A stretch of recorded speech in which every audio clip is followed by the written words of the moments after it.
We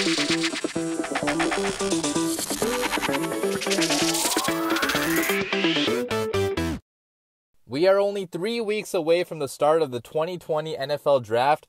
Will the Chicago Bears add to their offensive line? Will they select a wide receiver? Will they select a cornerback? Will they select the edge rusher? Stay tuned to find out. Here's my 2020 Chicago Bears full 7-round mock draft. What is up, guys? I'm back with the Bears offseason prediction videos. If you're new to the channel, subscribe for more Bears content, more Bears coverage, more Bears highlight videos, more Bears everything pretty much. I'll be coming out with Bears content all offseason long. But guys, it is finally almost time for the NFL Draft, and I am so freaking happy that they did not decide to suspend this because, man, I am really missing my sports right now, okay? I don't know about you guys, but sports are such a big freaking part of my life that not having them for like over 3 weeks, it's kind of getting to me at this point. Like, we don't have anything to do at all. We can't even go out or go with friends anywhere, so not having sports, man, it really sucks, but thankfully the NFL Draft is still scheduled to go on April 23rd, continuing on into that weekend. There's been some reports, actually, that the NFL is looking at extending the draft and having a round every single day, so only having, like, round 1 be one day, round 2 be one day, round 3 be one day, round 4 be another day, like, doing it like that. Now, realistically, that's probably not going to happen, but as a sports fan, I would love for that to happen because I literally have nothing else to watch on TV, so the more coverage we can get, the better. But I still feel like most likely it's going to be the same format as it's always been. But, I mean, that's something to look out for. Another thing to look out for is that this entire draft is going to be freaking virtual because we obviously cannot go in real life anywhere and have a lot of people in one area. So this entire draft, it's going to be like through video cam, through Zoom, or whatever service they want to use. It's all going to be virtual. I heard that EA Sports, Madden, they're actually looking at creating graphics for players like walking up on the stage, so that's going to be pretty funny to watch. But nonetheless, I mean, the draft is still going on. The Chicago Bears, guys, okay, so if you look at the free agency they had, there were a lot of holes that we did address. Okay, if you look at the tight end spot, we did address that. If you look at, the second edge rusher opposite of Khalil Mack, we did address that. If you look at the quarterback position, besides Mitch Trubisky, we got somebody else, so we addressed that position. We got some people at safety, some people at cornerback. I mean, those were only one-year options that could be a boom or bust, but at least we did do something to add some level of competition. But guys, the one area of this team which we really did not address fully, in my opinion, is still the offensive line. And looking at how that was probably one of our biggest problems on offense the entire last season, that is kind of concerning, okay?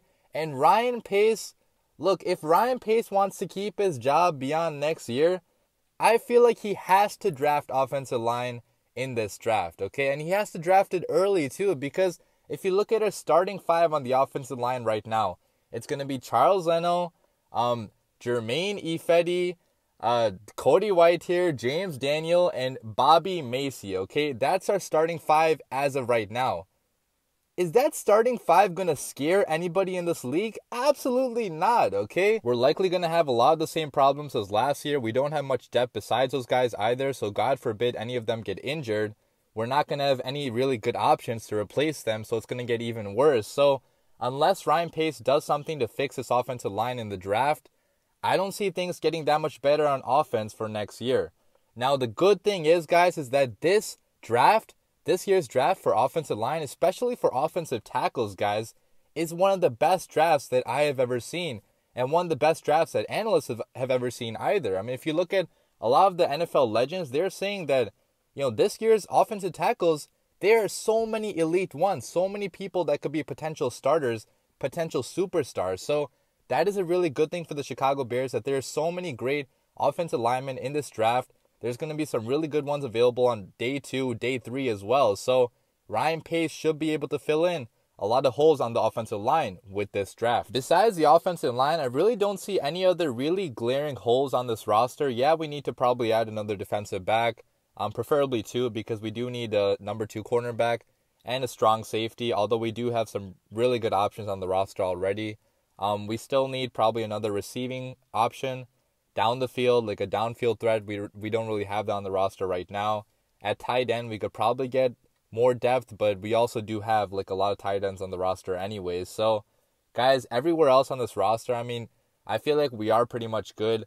the one area we need to really address is offensive line. But besides that, I think we should just go best player available. With all that being said, let me tell you guys how this is all going to work. So I'm pretty much going to go pick by pick every single round and tell you guys who I think the Bears should draft with that pick. Now, I'm also going to be doing trades as well. I usually do not do trades because I think it's kind of stupid to predict trades, but screw it, guys. I mean, I have a lot of time on my hands, so I also predicted some trades as well. Only one trade in this, so. But yeah, besides that, everything else is pretty self-explanatory. I also have to mention that, guys, doing a mock draft beyond round 1 is so incredibly difficult because you never know where players could end up. I mean, you have players in round 2 that you think they're going to go in round like 5 or round 6. You have players in, round 6 that you thought they were going to go in like round 2. And, trying to do research on all these players, trying to figure out where they're going to go, it's really freaking hard. So if I have any players on here that you think that I'm reaching for, or you think that they're not going to fall this far, let me know what you guys think about that in the comments down below. I tried to do my best, tried to get a lot of information from every single source, but here's my official mock draft. Let's begin. With the 43rd pick in the 2020 NFL Draft, the Chicago Bears select Josh Jones, offensive tackle from Houston. I know a lot of you are going to say that Josh Jones is not falling this far, but I have to disagree, guys. A lot of the mock drafts I saw, he was going in the 2nd round, around our pick. And, with the great amount of talents available at offensive tackle in this draft, it is very much conceivable that a guy like him could fall this far because you have a lot of other options available as well. So Josh Jones is definitely a possibility to fall down to us at pick number 43. And if he does, guys, Ryan Pace better freaking select him because, oh man, out of all the offensive tackles I watched in this draft, man, I have to say I love Josh Jones the absolute most. If you take a look at this guy's film, although he did not go to a really big college, okay, Houston does not have really good competition. They're not a big Power 5 school, so they're not facing the elite, best of the best competition. But if you guys watch this guy play at all, turn on his highlights. I'll probably put some highlights in the background right now. This guy absolutely mauls his opposition. He completely destroys them, okay? He has that type of nasty edge that you need on your offensive line. He has a type of nasty edge that I feel like we're missing on our offensive line right now. I want to read you guys a quote from Jones himself. He said that after a game last season. He said that, man, I just wanted to bury guys every single time I got out there. My O-line coach, Brandon Jones, pushed me to do that, to be violent out there. I actually feel like that's the one thing I wasn't showing on tape so far. Just finishing guys. That is what I wanted to do. Man, could you imagine Charles Leno or Bobby Macy being violent? I mean, that is one thing that, again, we're missing on our offensive line. We're missing that guy that has that edge in him, that has that extra factor, that type of offensive lineman that wants to completely knock the shit out of you, that wants to pancake you, that wants to bulldoze you to the ground, okay? I don't see any of that right now in Leno or Macy. And although they can be pretty good players at time, okay? Charles Leno was a Pro Bowler in 2018.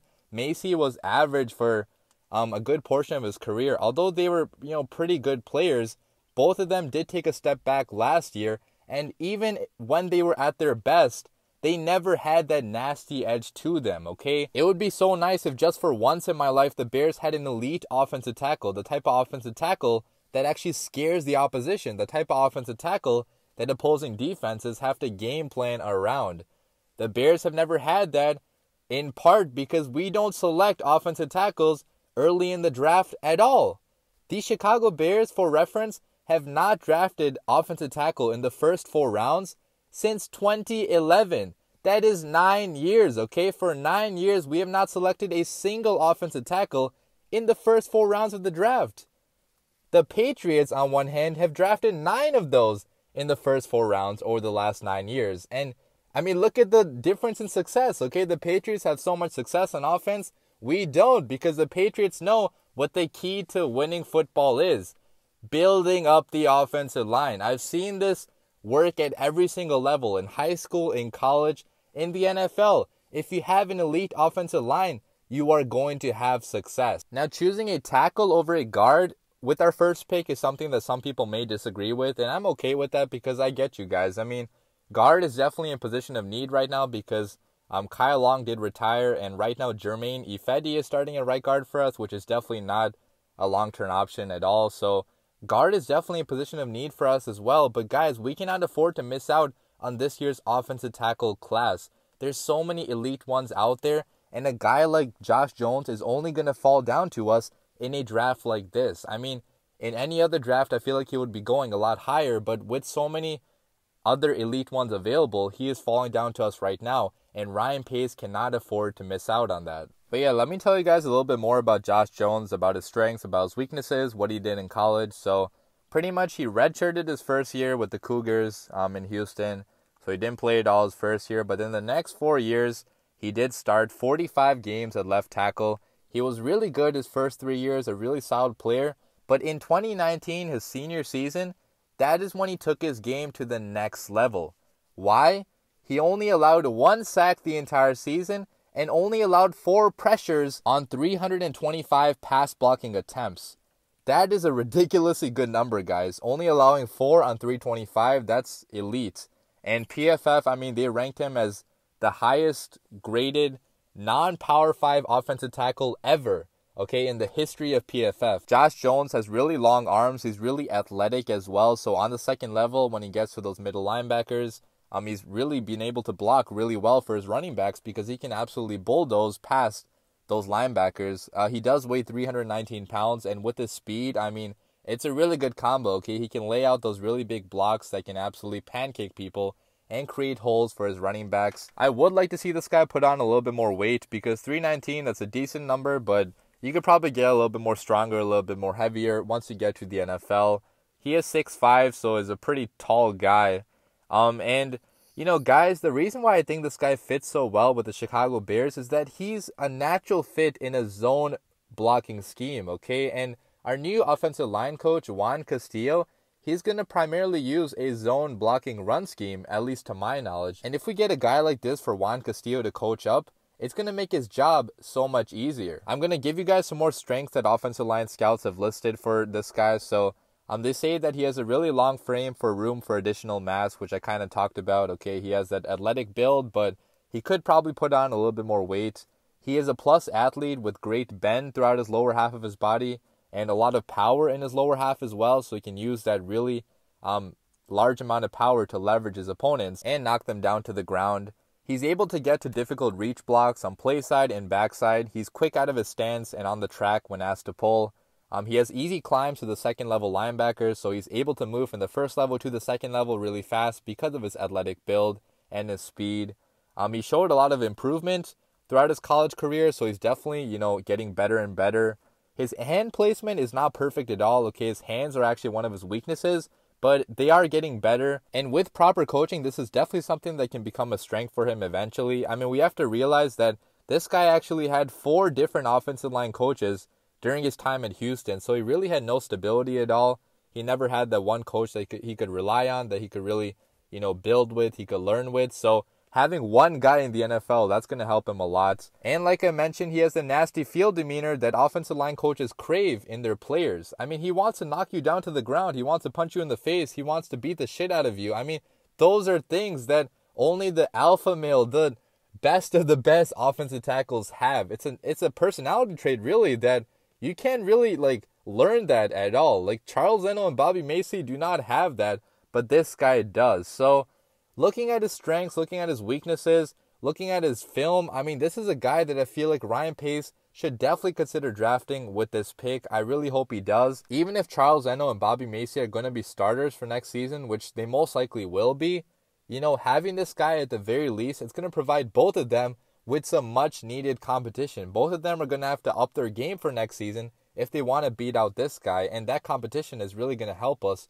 in the long run. And this guy's also going to be some, you know, elite level backup talent for us. So if either Leno or Macy get hurt, you know, this guy can fill in and be a pretty good player. And eventually, maybe in 2021, he could be the full-time starter for us at left or maybe right tackle. And with the number 50 overall pick in the 2020 NFL Draft, the Chicago Bears actually trade their pick to the Oakland Raiders. Not the Oakland Raiders, I'm sorry, the Las Vegas Raiders. And in exchange, they get the number 80 pick, the number 81 pick, and a future 5th rounder.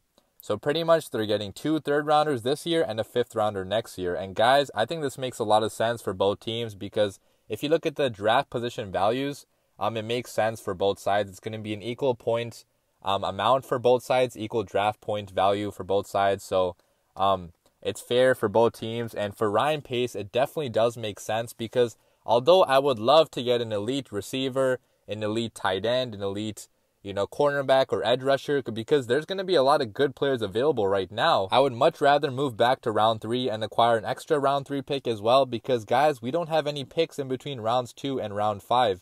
And that's a really bad thing because, waiting that long, we're going to miss out on some really good talent. So acquiring more picks, that should be a priority for Ryan Pace, especially since we don't have that many, top 4-round picks at all. So I think this is a trade that Ryan Pace should do. With the 80th pick in the 2020 NFL Draft, the Chicago Bears select Damian Lewis, guard out of LSU. Look, I know a lot of you guys may not want to draft back-to-back offensive linemen, but guys, we need to draft back-to-back offensive linemen in my opinion, or at least draft offensive linemen early because, guys, our offensive line, again, it was not great at all last year, and it was the main reason, in my opinion, that we were not able to develop a running game. We were not able to develop much of a passing game either. Now, Trubisky's limitations played a role in that as well, but our offensive line did not help him at all.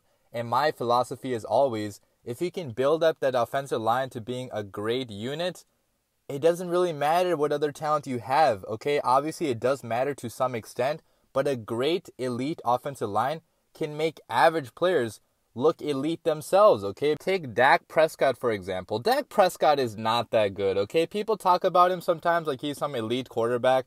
Cowboys fans especially, he is not that good. He is an average quarterback. If you put him on the Chicago Bears, he would not have any success at all because our offensive line is not good. But that Cowboys offensive line, man, it buys him that time. It creates holes for Ezekiel Elliott. That is how Dak Prescott has his success. So, guys, again, I'm not saying that Trubisky needs to be some elite level player to have success. Trubisky can be average and have success if we can build up this offensive line. Or Nick Foles, or whoever that starting quarterback is. So, guys, the key starts from building up this offensive line, and Damian Lewis is going to help us do that because he fills in a huge hole at right guard. So, Damian Lewis won the national championship last year. He went to LSU where they won it all, so he brings that championship experience to our team. He also played among the best offensive line in the entire country. That LSU Tigers offensive line, they won the Joe Moore Award for being the best front 5 in the entire nation, so that's a pretty big award to win as a team. It shows you that this guy has a lot of experience playing at the highest level, playing with other winners, which that's a big deal to me, guys. That winning mentality, that mentality of being a winner, sometimes it does really help you in the NFL. And our offensive line right now, it's not full of a lot of winners. Like, it's a lot of soft people. It's a lot of people that I feel like they don't have that edge to them. And guys, Damian Lewis has that edge again that we need on this offensive line. Much like Josh Jones, man, he has that nasty edge to him that we are desperately missing on this offensive line. I'm going to read you guys a quote from him as well, just like I did from Josh Jones. So here's a quote from him. He said that, "I want to put you on the ground on every single play. I want to get off the ball and take you out of the play. I'm going to move you off your spot and out of your gap. I'm going to take your will from you. The first goal is to get you out of the way. The second goal is to keep on mauling you through the whistle." That goes for both the pass and run game. God damn, man. I literally could not imagine anybody on our offensive line saying that right now.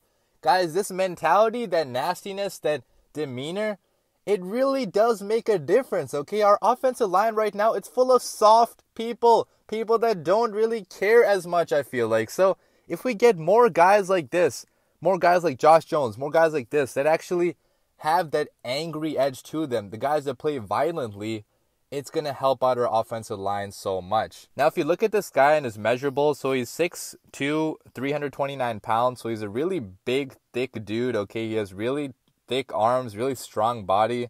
One of the strongest offensive linemen, I feel like, in the entire draft. And as a pass protector, I mean, he's not the best, okay? So in pass protection, he did struggle a little bit early on in his career at LSU.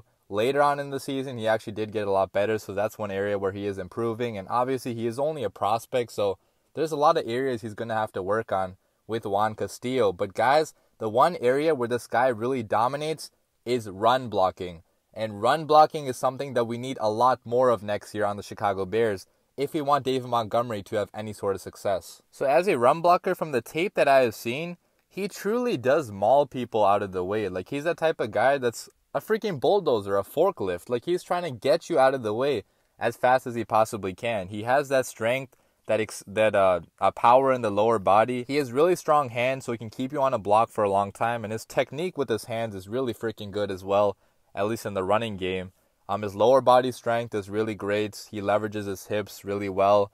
Down the field, he's a really great blocker. He's pretty much a bulldozer in my opinion, because even though he is so big, I mean, for a man his size, he can get down the field pretty fast. So he can create those second level, blocks that can open up more holes for our running backs. Now, one thing we also have to keep in mind is that he's been playing against some of the best defensive linemen in the entire country. The SEC has a lot of great defensive linemen. So his competition he faced was really great, but he's still, dominated as a run blocker. So that says a lot about him and how he's going to translate to the NFL. Again, like I mentioned, pass protection does remain a concern. His lateral quickness is a concern as well. So these are things that he will need to work on. And, in Juan Castillo's scheme, the zone blocking scheme, maybe he's not the most natural fit, but he could definitely become a fit, in my opinion at least, because the way he just mauls people out of the way, I mean, that's something that can be translated into a zone blocking scheme. So maybe he can have success in the scheme as well. He said that in college he played pretty much every scheme that he was asked to do,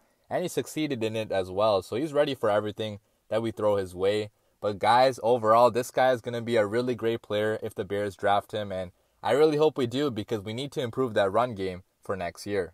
With the 81st pick in the 2020 NFL Draft, the Chicago Bears select Kyle Duggar, safety out of Lenoir-Rhyne University. Guys, this would be the most Ryan Pace sort of pick in the third round, okay? Ryan Pace loves these types of picks, okay? Small school, has a great story, dominated his competition in college, and is available in the later rounds because he is a small school prospect. Look, if we are going to take a risk on any D2 prospects this year, Kyle Duggar is that guy, because I am fully confident, guys, this guy is going to have success in the NFL. His tenacity, his athleticism, the way he plays the game, guys, he is a Swiss Army knife, and he's going to be the perfect fit right next to Eddie Jackson in our defense. So let's talk about Kyle Duggar. So he's coming from Lenoir-Rhyne University, a really small school that I'm sure that you've never heard of in your entire life, because the last NFL player they had drafted was in 2000, 19 years ago. So it's been a while since they've had any NFL level, talent on their roster. And guys, I mean, this guy really has overcome phenomenal odds to get to where he is today, because he's been in school for 6 years. He was a redshirt as a freshman and a sophomore as well. He was never really a great player in high school. I mean, he only became the starter his senior year, so that's why he went to college this small. And even in college, man, he was never really that great of a player early on. He also had a meniscus tear his sophomore year, so he had a lot of setbacks he had to overcome, but man, he kept on working on himself. He had that work ethic, that tenacity. He wanted to get to the NFL so badly, and through his hard work, he is going to be able to do that this draft. Let's take a look at this guy's measurables. So he's 6'1", 217 pounds, so he's pretty decent size. He ran a 4.49 40-yard dash, a 42-inch vertical jump, a 134-inch broad jump. So guys, the athleticism, the physical abilities at least, they are on par with every other player in the NFL. He has the physical abilities to play this game. I mean, he's pretty much comparable to Derwin James in his physical attributes. And Derwin James is a damn good football player. So if he can play anything like Derwin James, I mean, that would be great for the Chicago Bears.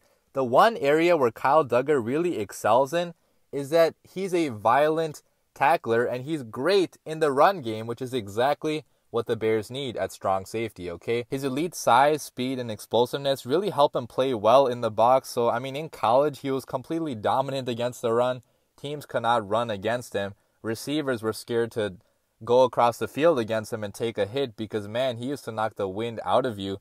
So, guys, this is the prototypical strong safety that, he would really fit well in a defense like ours, because he is also a Swiss Army knife, okay? This guy, people are saying that he can play even linebacker in the NFL. He can play even nickel corner in the NFL. And man, would it be so nice to have a guy like that you can put anywhere on the field, that you don't have to worry about playing at a certain position because you know he's going to make plays regardless of where he is. I mean, we need more of those players in the NFL today because that's the way the game is headed, guys. You're going to have more of these, safety slash linebackers slash nickel corners because with the way the passing game has taken off in the past couple years, I mean, players like Kyle Duggar are going to have high value.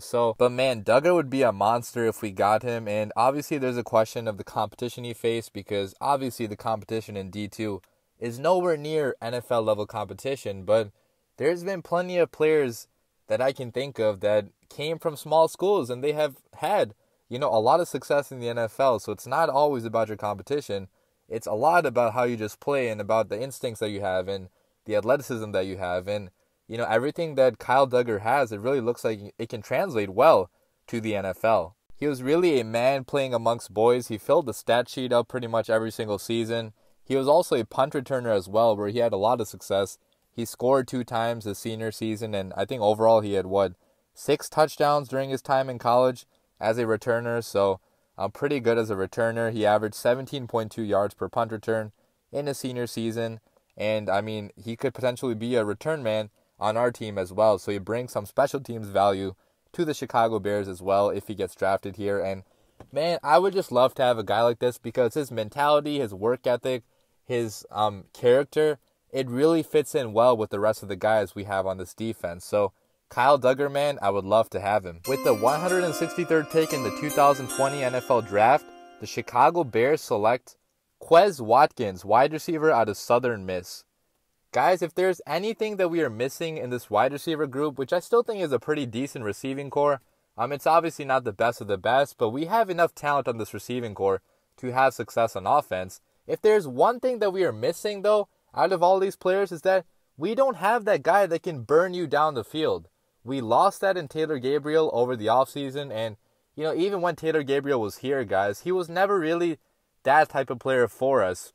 Maybe partially because Matt Nagy was not using him properly. Maybe because, Trubisky was not able to deliver the ball to him. But Gabriel really was never that down-the-field threat. And we need that desperately on this offense. And Quez Watkins, guys, he has the speed to be that threat for us. This guy is a freaking rocket, man. He's 6 foot tall, 185 pounds. So he has decent size. But, man, his speed is off the charts amazing. He ran the second fastest 40-yard dash for receivers. He ran it in 4.35 seconds, which is also the third fastest overall time. So this guy was one of the fastest players in this entire draft class. Now, obviously, 40-yard dash times are not everything. So if you turn on the tape, man, you see he is also fast in game as well. So, guys, he has a type of speed that can really burn you down the field. The one area of concern with him is that he sometimes struggles to gain separation against press coverage, and obviously, going up against these physical cornerbacks, it's going to be hard for him at first to get open. But if we can develop him, if we can find a way to make him into that potentially like a Tyreek Hill type of option. Now, being a Tyreek Hill is the absolute best case scenario. That's going to be really hard to do. So if he can even be like half of Tyreek Hill or even like a third of Tyreek Hill, that would be really good because we don't necessarily need a superstar receiver right now. We just need a guy that can occasionally take the top off of a defense, score those 40, 50, 60-yard touchdowns, whenever they get open behind, the last line of defense. His stats over the 3 seasons he played at Southern Miss are really good. So he finished with 2,404 receiving yards, 159 receptions, and 17 receiving touchdowns. So those are really good numbers, guys. Now, obviously, there is a lot of limitations with him, but being a 5th-round pick, you're obviously not going to get the perfect prospect. So this guy being available for us in the 5th round, I think Ryan Pace should seriously consider taking him because we need that guy that can burn you down the field. With the 196th pick in the 2020 NFL Draft, the Chicago Bears select Lamar Jackson, cornerback from Nebraska. And no, I'm not talking about the reigning MVP, okay? It would be cool to have that Lamar Jackson too, but I'm talking about the cornerback Lamar Jackson. And guys, this guy, he is a physical monster, okay? For a cornerback, this guy is enormous. He's 6'3", he weighs 215 pounds, so he could really be a safety if he wanted to. But his speed, really makes him a pretty good cornerback, an outside cornerback, obviously. And man, if we get a guy like this, I mean, Chuck Pagano, I'm sure he's going to be licking his fingers because this is the type of cornerback that Chuck Pagano, likes, okay? He said that in the past. I mean, throughout his past defensive schemes as well. He's always liked having that really tall, really physical, physically imposing cornerback. And this would give the Bears a cornerback like that. Lamar Jackson was a 3-year starter at Nebraska, where he was one of their most reliable players throughout his career. As a sophomore, he was the only cornerback to start in every single game in 2017. In his junior year, the next year, he had 7 pass breakups, 2 interceptions, and a forced fumble, so pretty good numbers. But his best season came as a senior in 2019, where he finished with a career-high 40 tackles, 4 tackles for loss, 3 picks, and a sack, and also being named to the second team All-Big Ten team, and, finishing his Nebraska career with 22 pass breakups, which actually ranks 10th in school history. So his numbers were pretty good, guys, but his numbers and his stats really do not do him justice at all, because if you look at his tape, man, he can really lock up a lot of those tall, physically imposing receivers because he is so tall and big himself. He's pretty good against the run. He has really great instincts, really good ball awareness for his size. And, if you put this guy on the outside, I think he's going to have a lot of success, especially in a defense like the Chicago Bears defense, because you already have, such great pass rushers, such great other DBs. So I think he would fit so well in our system. With the 200th pick in the 2020 NFL Draft, the Chicago Bears select Reggie Corbin, running back out of Illinois. God, if this actually happens, I would be so happy as an Illini fan, as a student at the University of Illinois, because I've seen how hard this guy works. Man, if this guy's a Chicago Bear, we're going to make so many Illini fans happy all across the country. But more than that, man, the Chicago Bears are going to be getting a damn good football player. Now, if Reggie Corbin were to come to the Chicago Bears, I think he would definitely not be competing for a starting job, because I really don't think he's a starter in the NFL, at least not in our scheme. But he is that change of pace back, that complementary back to David Montgomery that I feel like can have a lot of success. And if Tariq Cohen is not going to take a step up this year, at the very least, this guy is going to provide this guy with a lot of competition. Now, being an Illini fan and watching this guy over the years, Reggie Corbin never really reached my full expectations, but he has so much potential in this league because he has that quickness, that agility, that burst, that change of direction, that he can be a factor in a zone blocking scheme or even as a receiving option because he has so much speed, so much explosiveness, and so much of an ability to make plays. In 2018, he actually led the nation in having the most 70-plus yard touchdowns, which he had 4 of those, which that's a crazy amount to have just in one season. Over the last 2 seasons at Illinois, he rushed 271 times for 1,760 yards and 16 touchdowns. His 2018 season was by far the best season of his career, where he averaged actually 8.5 yards per carry on the ground, which is a ridiculously good number. And, man, I still feel like Illinois did not use him the proper way, but college is in the past now, guys. Now he's looking forward to the NFL. And, man, this guy in the proper scheme, like in a zone blocking scheme where he could also be a receiving threat down the field or anywhere really on the field, this guy could really have a lot of success because he has that speed, that vision, that athleticism for the NFL. Now, obviously, he's not a power running type of back, so he's not going to knock people over. He's not going to plow through anybody. He's not going to be good in a short yardage situation. So maybe the Bears could instead look for a back that's going to be more of that type of back. But I still think Reggie Corbin would be a phenomenal option because he is a playmaker and the Bears need more playmakers on offense. With the 226th pick in the 2020 NFL Draft, the Chicago Bears select Jacob Breeland, tight end from Oregon. Even with the Jimmy Graham signing, even with the Demetrius Harris signing, I feel like we still have a need at tight end. We still don't have the type of tight end that's going to be, there for us in the future. Like, Jimmy Graham is really only a 2-year option at the very most.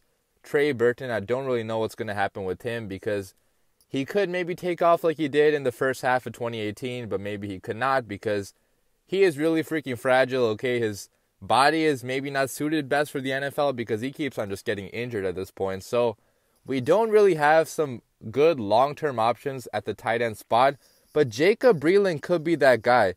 And I'm saying that because this guy really, in all honesty, he deserves to go in the first 3 rounds or maybe the first 4 rounds, but the reason he's falling so much is because he suffered a gruesome leg injury his senior season. So before his injury, he was actually having a breakout season and easily the best season of his entire career. at Oregon. So he in just 6 games, right? He caught 26 passes for 405 yards and 6 touchdowns.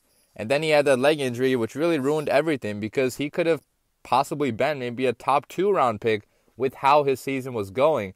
But unfortunately, that leg injury really ruined everything for him and kind of ruined his draft stock as well.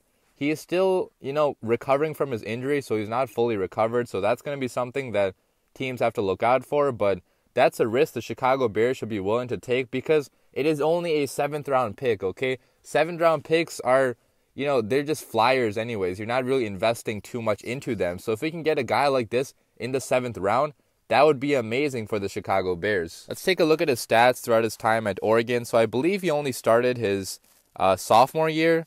So his total career stats are 1,225 yards and 13 touchdowns. So pretty decent stats. I mean, they would have been a lot better if that senior season was able to continue. But you can see that this guy definitely has some potential being in the NFL, okay? If you look at his frame, he's 6'5", he's 250 pounds. So he has that tight end frame to play the game in the NFL. People say that he's not the most dynamic athlete, so he sometimes struggles to gain some separation, and running against NFL-level linebackers, that might be a problem for him early on.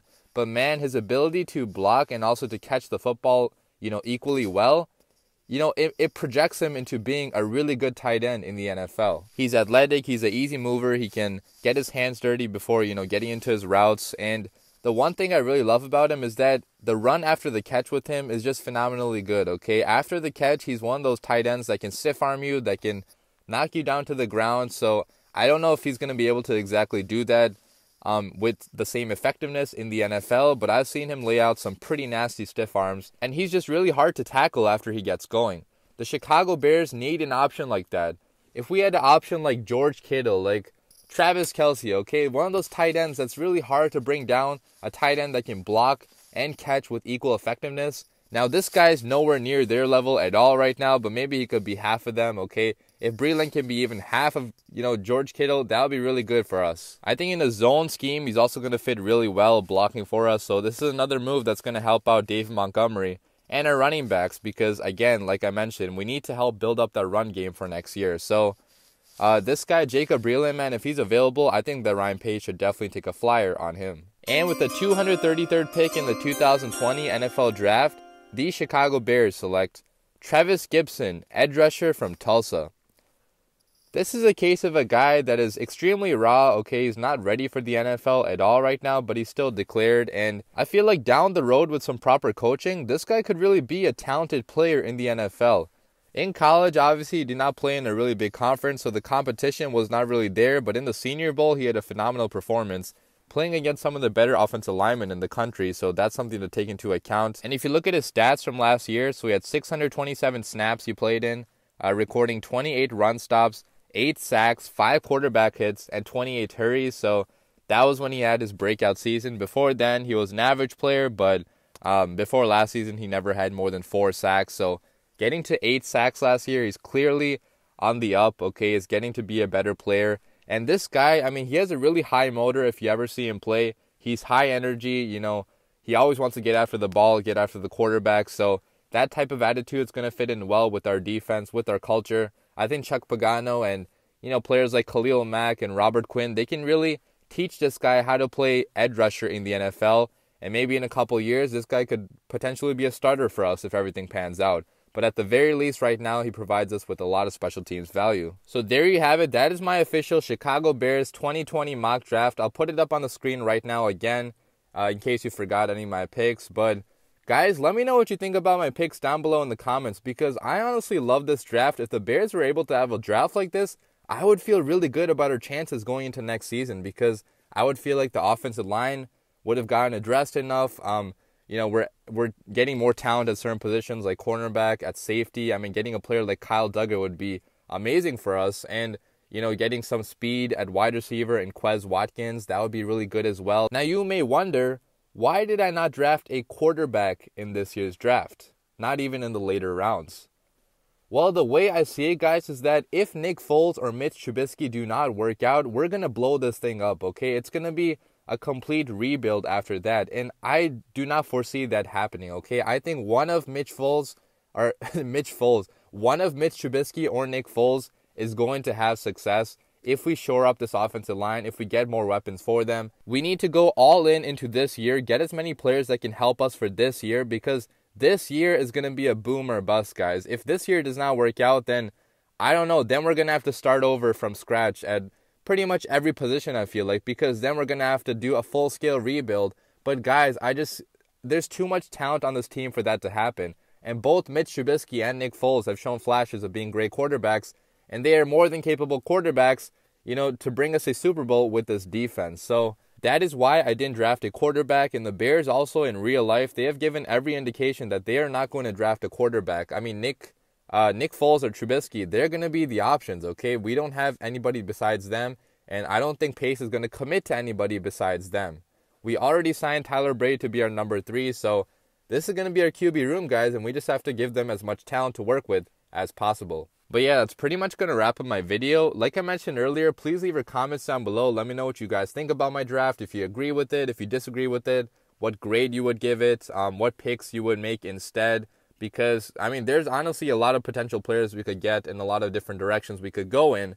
But I'm sure a lot of you agree that offensive line is probably our biggest priority. And after that, it should really probably be best player available. So let me know what you guys think in the comments down below. I cannot wait for the NFL draft. Bear down, guys.